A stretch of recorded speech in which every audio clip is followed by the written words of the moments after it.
Nasa kustodiya na ng Zamboanga City Police Office si Hamsi Amahad Marani na umano'y miyembro ng Abu Sayyaf, isang bomb maker at itinuturong close aide ni Isnilon Hapilon.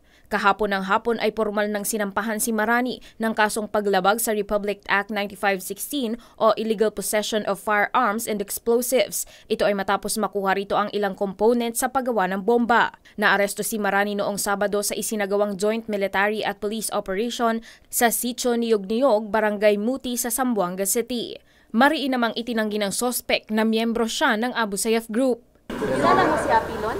Hindi mo? Ano sabi sa'yo nila na yung close in security escort na rin natin? Yun na nga ma'am, siyang sinabi ng mga pulis ma'am. Kasi forces daw ko ni Isnilon. Sabi ko wala akong alam dyan. Yun lang ang sinasabi ko sa kanila. Bomb expert ka daw eh. Oo, yun nga ma'am. Yun nga sir yung sinabi nila sa akin. Tapos wala silang makuha ebidensya sa akin.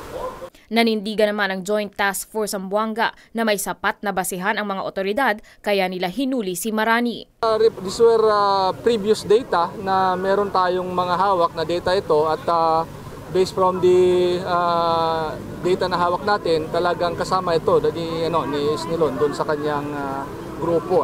Sa ngayon ay mahigpit ang seguridad na ipinatutupad sa selda kung saan ito nakakulong dahil sa pagiging high-risk detainee nito. Tiniyak din ng mga otoridad na ginagawa nila ang lahat para bantayan ang lahat ng entry points sa Zamboanga Peninsula upang maiwasan ang spillover sa rehiyon ng kaguluhan sa Marawi.